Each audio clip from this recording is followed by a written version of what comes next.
Selamat datang di channel Detektif Sanji, tempat berkumpulnya para pecinta One Piece yang haus akan teori, fakta tersembunyi, dan pembahasan mendalam seputar dunia ciptaan Eiichiro Oda.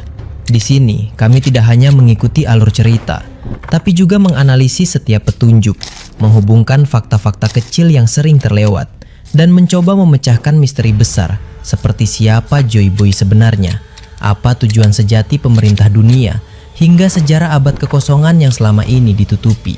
Setiap video di channel ini disusun dengan riset yang mendalam, sudut pandang kritis, dan tentunya semangat nakama sejati.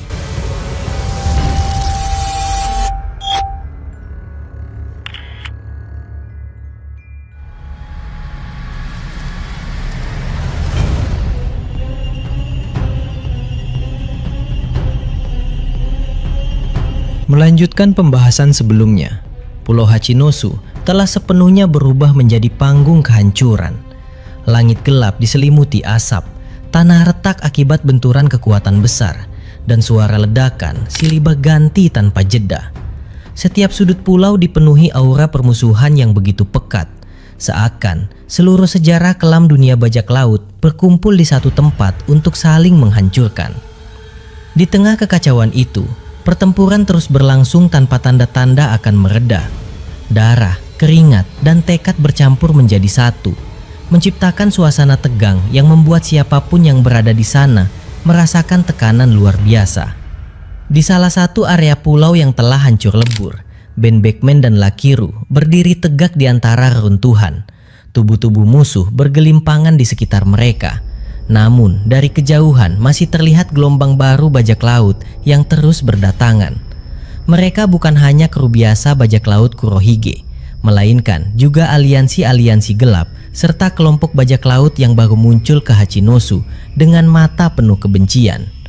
Dendam lama terhadap bajak laut Akagami menjadi bahan bakar yang mendorong mereka maju tanpa rasa takut. Jumlah musuh sangat banyak, mengepung dari segala arah. Namun, dua petarung itu sama sekali tidak menunjukkan tanda-tanda terdesak. Setiap gerakan Ben Beckman penuh perhitungan. Setiap langkah Lakiru terasa mantap dan agresif. Seolah medan perang ini hanyalah papan catur yang sudah mereka kuasai sepenuhnya. Di antara para musuh tersebut muncul sosok yang berbeda. Wakil kapten dari seorang raksasa besar melangkah maju dengan aura menekan. Meski berstatus manusia biasa, kekuatannya jelas berada di level yang jauh melampaui kebanyakan petarung lain. Otot-ototnya menegang, matanya memancarkan tekad kuat, dan setiap langkahnya membuat tanah bergetar ringan. Para bajak laut di sekitarnya memberi jalan, seakan yakin bahwa sosok ini mampu membalikan keadaan. Namun, begitu berhadapan langsung dengan Ben Beckman, perbedaan tingkat kekuatan terasa sangat jelas. Tanpa banyak kata, pertarungan langsung meledak. Wakil kapten raksasa melancarkan serangan bertubi-tubi. Namun, semuanya dihadapi Ben dengan ketenangan yang hampir menakutkan. Ben Beckman bergerak sambil menghadapi banyak musuh sekaligus. Namun, fokusnya tidak pernah goyah. Dengan satu keputusan tegas, senjata diangkat dan dalam sekejap, haki tingkat tinggi mengalir deras. Sebuah tembakan dilepaskan, bukan sekedar peluru biasa, melainkan ledakan kekuatan yang dipenuhi niat dan dominasi. Dentuman keras mengguncang area itu, menciptakan gelombang kejut yang menyapu segalanya. Wakil kapten raksasa itu terpental, tubuhnya terhempas keras ke tanah tanpa sempat melakukan perlawanan lanjutan. Ledakan tersebut tidak berhenti di situ. Musuh-musuh lain di sekitarnya ikut tersapu. Tubuh mereka terlempar, tulang retak, dan kesadaran menghilang seketika. Pemandangan itu mengingatkan pada kejadian besar di masa lalu, saat Sang menjatuhkan Eustace Kid dengan satu serangan Kamusari. Bukan hanya Kid yang tumbang kala itu, melainkan juga Killer dan seluruh kru yang berada di sekitarnya. Di Hachinosu situasinya terasa sangat mirip. Bedanya, kali ini Ben Beckman yang menjadi pusat kehancuran. Namun setelah ledakan mereda, terlihat jelas bahwa serangan tersebut menguras cukup banyak tenaga. Lakiru segera menyadari hal itu. Dengan senyum santai namun penuh keyakinan, Lucky menyarankan agar Ben bertarung lebih tenang dan memulihkan energi. sementara dirinya akan mengambil peran lebih agresif untuk menahan gelombang musuh berikutnya. Di balik sikap santai tersebut muncul rasa heran. Serangan sebesar itu terasa berlebihan hanya untuk menghadapi wakil kapten raksasa. Lawan sekelas Kizaru atau Kuzan, atau para komandan Titan seperti Shiryu dan Avalokitaro, barulah terasa pantas menerima jurus sedahsyat itu. Rasa penasaran akhirnya terucap, dan jawaban Ben Beckman justru jauh lebih dalam dari sekedar alasan teknis. Ben menjelaskan bahwa serangan tersebut dilakukan bukan karena terpaksa, melainkan karena rasa hormat. Para bajak laut yang datang ke Hachinosu membawa dendam lama, luka dari kekalahan bertahun-tahun lalu. Mereka pasti telah berlatih keras, mempertaruhkan segalanya demi satu kesempatan membalas kekalahan itu. Jika dikalahkan dengan cara meremehkan, dendam hanya akan semakin mengakar dan suatu hari kembali meledak. Namun, jika dikalahkan dengan kekuatan penuh dan keseriusan, kekalahan itu akan terasa final dan terhormat.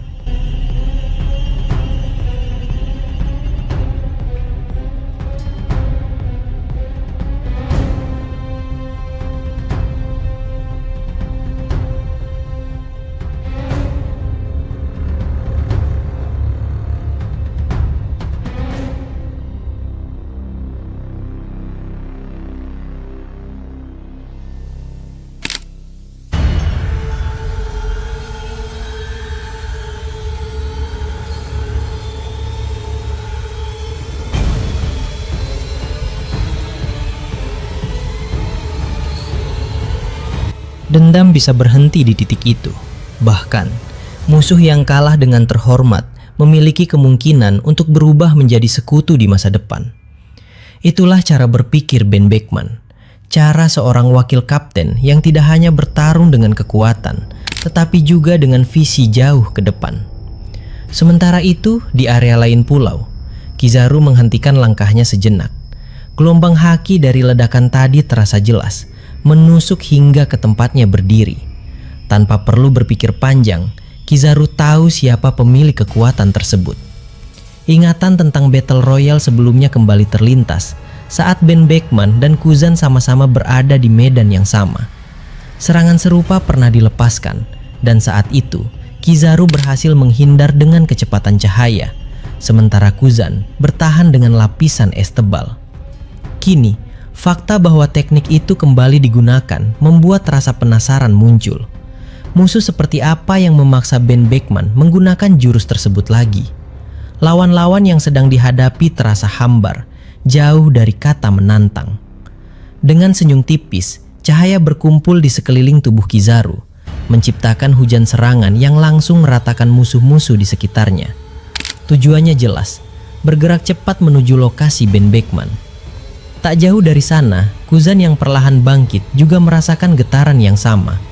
Ledakan haki tersebut membangkitkan semangat bertarung yang sempat meredup. Energi mulai dikumpulkan kembali, haki dipusatkan, dan tubuh dipulihkan seoptimal mungkin. Kesempatan untuk kembali berhadapan dengan Ben Beckman bukanlah hal yang mudah didapat. Selama masih berada di Pulau Hachinosu, kesempatan itu tidak akan dilepaskan begitu saja. Hasrat untuk menguji kekuatan sekali lagi terus membara di dalam dada. Di pusat kota Hachinosu, medan pertaruhan utama berlangsung dengan intensitas yang jauh lebih mengerikan. Shanks dan Mihawk berdiri berdampingan, menghadapi Kurohige, Bartolomeo, serta kapten raksasa dari pihak musuh. Setiap benturan senjata menciptakan gelombang tekanan yang membuat bangunan di sekitar runtuh satu persatu. Ledakan haki dari Ben Beckman juga terasa sampai ke area ini. Mihawk dengan ketajaman insting seorang pendekar menyimpulkan bahwa wakil kapten Akagami baru saja menggunakan salah satu jurus pamungkasnya. Shanks menanggapi dengan tenang, menjelaskan bahwa teknik tersebut bahkan bukan yang terkuat. Ben Beckman masih memiliki beberapa jurus lain yang jauh lebih berbahaya. Namun penggunaan teknik itu menunjukkan satu hal jelas, keinginan untuk segera mengakhiri pertempuran di area tersebut. Di sisi lain, kapten raksasa menyadari bahwa wakil kaptennya telah tumbang. Dendam yang semula terbagi kini sepenuhnya berada di pundaknya. Kekalahan itu tidak boleh sia-sia. Satu-satunya cara menebusnya adalah dengan menjatuhkan Shanks. Tekanan pertarungan semakin meningkat. Shanks mulai melancarkan tebasan haki berskala besar. Setiap ayunan pedang membawa aura dominasi yang menekan lawan. Mihawk tidak kalah mengerikan. Tebasan gelap dilepaskan dengan presisi mematikan. Kurohige mengoptimalkan dua kekuatan buah iblisnya, menggabungkan gempa dan kegelapan untuk menciptakan teknik-teknik baru yang semakin sulit dihadapi. Bartolomeo bergerak lincah, memadukan teknik manusia ikan tingkat tinggi dengan haki kuat. Sementara Kapten Raksasa terus menghantam dengan serangan berdaya hancur luar biasa. Pertarungan 2 lawan 3 ini menjadi pusat perhatian seluruh pulau. Semua kekacauan di area lain seolah menjadi latar belakang bagi konflik puncak ini. Dalam salah satu momen krusial, Shanks berhasil menciptakan celah dan menghantam Kapten Raksasa hingga terhempas ke tanah. Tanpa ragu, Shanks bersiap melancarkan serangan lanjutan untuk mengakhiri pertempuran. Namun tepat pada saat itu, situasi berubah drastis. Sebuah kehadiran baru muncul dengan kecepatan tinggi. Salah satu aliansi terkuat Kurohige memasuki medan tempur dan langsung melancarkan serangan ke arah Shanks. Serangan itu memaksa Shanks membatalkan jurus pamungkasnya dan bergerak menghindar. Kehadiran seorang aliansi Kurohige itu bukan untuk menyelamatkan Kapten Raksasa. Sosok itu bahkan bukan bagian dari aliansi mereka. Serangan tersebut murni karena momentum.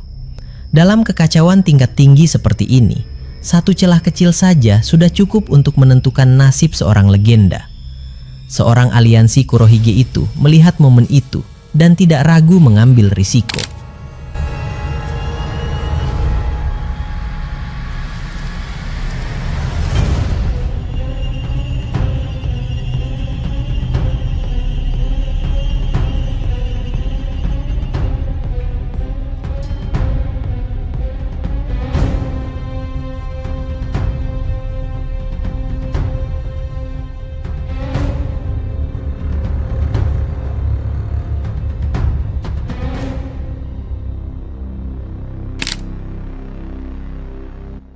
Benturan kekuatan kembali mengguncang pusat kota Hachinosu, menandai babak baru dari pertarungan yang sudah berada di ambang kehancuran total. Pulau ini tidak lagi sekadar medan perang, melainkan saksi bisu dari bentrokan para monster dunia bajak laut, di mana setiap keputusan, setiap serangan, dan setiap kekalahan akan menentukan arah sejarah di masa depan. Tanpa ada yang benar-benar menyadarinya, perubahan kecil di medan tempur justru menggeser keseimbangan pertempuran secara drastis. Sosok Kapten Rasa yang sebelumnya sudah benar-benar terpojok, dikepung dan hanya tinggal menunggu akhir, justru terseret keluar dari ambang kehancuran. Bukan karena kekuatannya sendiri, melainkan karena kekacauan yang semakin meluas. Dalam situasi kacau itu, celah terbuka, tekanan musuh terpecah, dan sang kapten kembali mendapatkan ruang bernapas. Namun keselamatan itu datang dengan harga mahal. Pertempuran di tengah kota tidak lagi sederhana. Jika sebelumnya hanya 2 orang harus menghadapi 3 musuh kuat, kini medan perang berkembang menjadi konflik yang jauh lebih brutal. Formasi berubah, jumlah musuh bertambah, 2 melawan 4. Tekanan meningkat berkali-kali lipat, dan setiap detik terasa seperti ujian hidup dan mati. Situasi tersebut jelas bukan posisi yang menguntungkan bagi Shanks dan Mihawk. Jumlah lawan bertambah, aura permusuhan menekan dari segala arah, dan setiap musuh yang berdiri di hadapan mereka bukanlah sosok sembarangan. Namun tidak ada sedikit pun rasa gentar yang terlihat. Tatapan keduanya tetap tajam, tubuh mereka tetap tegak, dan aura yang terpancar justru terasa semakin dalam dan berat. Shanks memecah keheningan dengan suara rendah namun serius. Dia menyadari bahwa keadaan setelah ini akan jauh lebih merepotkan. Salah satu musuh baru bukan petarung biasa, melainkan pemilik medali perak. Seseorang dengan reputasi, pengalaman, dan kekuatan yang sudah teruji. Sosok seperti itu bukan tipe lawan yang bisa dijatuhkan dengan cepat. Namun tanggapan yang datang justru terdengar santai. Miao menyeringai, seolah situasi berbahaya ini hanyalah permainan. Baginya, bertambahnya jumlah musuh bukan masalah besar. Justru semakin banyak musuh kuat yang berkumpul di satu tempat, semakin efisien pula kehancuran yang bisa diciptakan. Tidak perlu mengejar satu persatu, tidak perlu membuang waktu. 4 musuh kuat bisa dijatuhkan sekaligus di tempat yang sama. Seseorang menimpali dengan senyum penuh keyakinan, membenarkan pemikiran itu. Dan pada saat itulah perubahan besar benar-benar terjadi. Aura haki yang sebelumnya masih tertahan kini meledak tanpa peringatan. Tekanan dari Shanks dan Mihawk melonjak tajam, membuat udara di sekitar mereka terasa berat dan menusuk. Tanah seolah bergetar. Ini bukan lagi pertarungan biasa. Ini adalah tanda bahwa keduanya telah berhenti menahan diri. Kekuatan ditingkatkan, fokus dipertajam. Pertarungan serius resmi dimulai. Di tempat lain, Mary Joyce berubah menjadi lautan kehancuran. Bangunan hancur, tanah retak, dan suara benturan kekuatan terus menggema tanpa henti. Di salah satu area paling berbahaya, Sabo dan Karasu terlibat pertempuran sengit melawan Gorosei Mars. Awalnya, hanya Sabo yang harus menghadapi monster hidup tersebut, sebuah kondisi yang nyaris mustahil.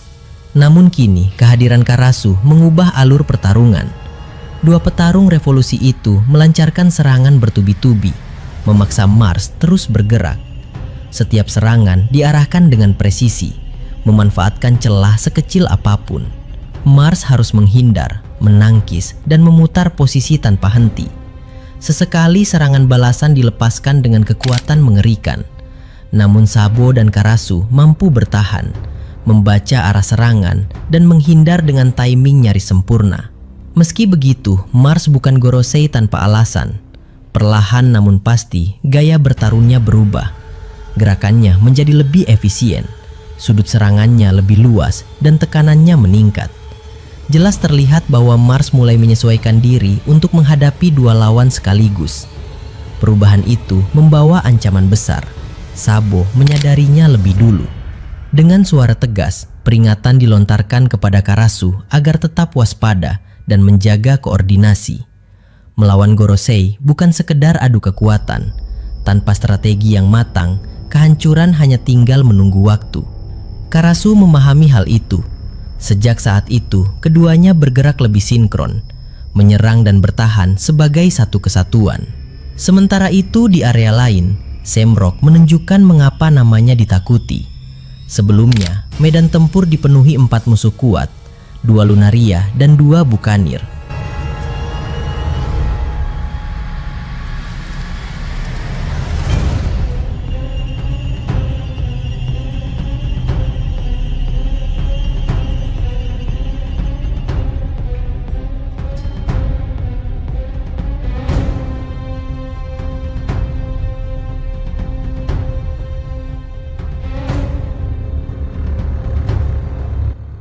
Namun kini, jumlah itu berkurang setengahnya.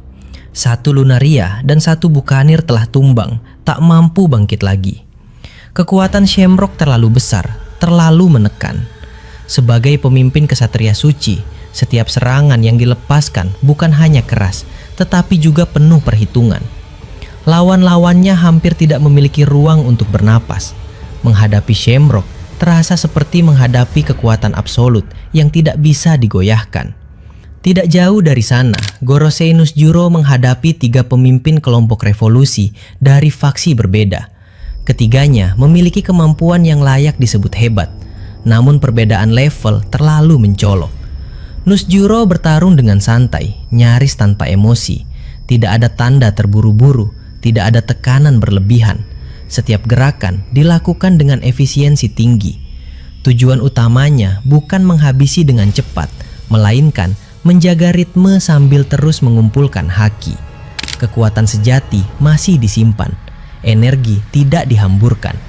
Bagi Nusjuro, ini hanyalah pertempuran pengulur waktu. Di sisi lain, sosok pemimpin Bukanir yang sebelumnya tumbang di tangan Shamrock akhirnya diperlihatkan kembali. Tubuh penuh luka, darah mengalir, dan napas tersengal. Kondisinya jelas sangat buruk. Bertarung dalam keadaan seperti itu hampir mustahil. Namun tekadnya belum padam. Dengan suara lemah namun penuh keyakinan, perintah dikeluarkan agar salah satu anggota segera memanggil Ivankov. Saat Ivankov tiba dan mendengar permintaan tersebut, penjelasan langsung diberikan. Teknik yang diminta memang mampu meningkatkan adrenalin dan memaksa tubuh bergerak kembali. Namun efek sampingnya mengerikan. Setelah efek itu habis, rasa sakit dari seluruh luka akan menghantam sekaligus, disertai kelelahan ekstrim. Risiko kematian meningkat drastis. Namun keputusan sudah bulat. Pertarungan ini lebih penting daripada konsekuensi setelahnya. Tanpa ragu lebih lama, Ivankov mengaktifkan emporiotension hormon. Seketika, energi mengalir deras, adrenalin melonjak. Tubuh yang sebelumnya nyaris tak bergerak kini kembali hidup, setidaknya untuk sementara. Kembali ke medan lain, pertarungan antara pemimpin Lunaria dan Gorosei Garling mencapai puncaknya. Api besar yang dibalut haki kuat dilepaskan, mengancam meluluh lantakan segalanya. Namun Garling menyadarinya sebelum serangan itu mengenai sasaran. Dengan Kenbunsoku haki tingkat tinggi, serangan tersebut dihindari tepat waktu. Garling bukan hanya kuat dalam Haoshoku dan Busoshoku, tetapi juga memiliki insting tempur yang sangat tajam. Kesempatan membalas terbuka. Namun sebelum serangan itu dilepaskan, Morley muncul dan mengacaukan situasi. Morley sebenarnya belum kembali ke wilayah Ksatria Suci. Kecurigaan terus menghantui pikiran. Ada sesuatu yang tidak beres. Dugaan itu terbukti benar. Shamrock telah meninggalkan tanda khusus menggunakan haki tingkat tinggi. Tanda itu akan langsung mendeteksi keberadaan penyusup. Jika wilayah itu dimasuki kembali, konsekuensinya sangat jelas. Kekalahan sebelumnya tidak akan terulang dengan keberuntungan yang sama. Karena itulah, Morley memilih untuk membantu di medan utama terlebih dahulu. Keputusan itu terbukti tepat. Kehadirannya menyelamatkan pemimpin Lunaria dari serangan Garling. 2 lawan 1 kini menjadi lebih masuk akal. Terlebih lagi, haki Garling masih belum pulih sepenuhnya setelah sebelumnya dikuras habis oleh Dragon. Di belahan dunia lain, Matahari Elbaf kembali menjadi saksi pergerakan besar. Im Sama belum selesai. Ketertarikan terhadap Luffy dan Loki belum mereda. Setelah mengamati dari kejauhan, sosok itu bergerak mendekati pemimpin prajurit raksasa dari utara. Raksasa ini bukan raksasa biasa. Kekuatan fisiknya berada jauh di atas standar. Tanpa banyak perlawanan, serangan dilancarkan dan teknik Domi Reverse diaktifkan. Dunia berputar, ruang terdistorsi. Sang raksasa dikirim ke dunia bawah, tepat ke tempat Luffy dan Loki berada. Menurut perhitungan Im Sama, raksasa ini akan menjadi ancaman yang jauh lebih berbahaya dibanding 4 monster mimpi buruk sebelumnya. Pertarungan tidak akan selesai dengan cepat. Waktu akan terulur. Dan selama waktu itu, kemampuan Luffy dan Loki bisa dianalisis dengan lebih mendalam. Namun ada satu batasan besar, raksasa iblis ini tidak boleh dibunuh. Pada dasarnya, dia tetap raksasa Elbaf. Pertarungan harus dimenangkan tanpa menghilangkan nyawanya. Itulah dilema sesungguhnya. Kekuatan penuh harus dikeluarkan, namun pada saat yang sama harus ditahan. Sebuah ujian yang jauh lebih sulit dibanding sekedar menghancurkan musuh. Dan di sanalah babak paling berbahaya dari pertempuran ini benar-benar dimulai.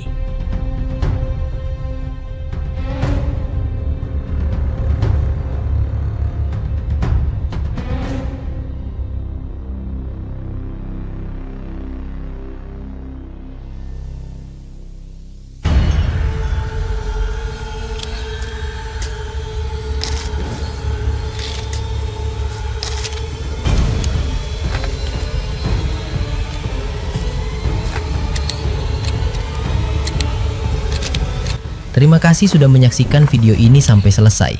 Kalau kalian menikmati konten ini, jangan lupa klik tombol like, tinggalkan komentar di bawah, karena semua teori dari kalian juga sangat berarti dan bisa jadi bahan diskusi di video berikutnya. Dan tentu saja klik subscribe, serta aktifkan lonceng notifikasi, supaya kalian tidak ketinggalan update terbaru dari kami. Sampai jumpa di video selanjutnya.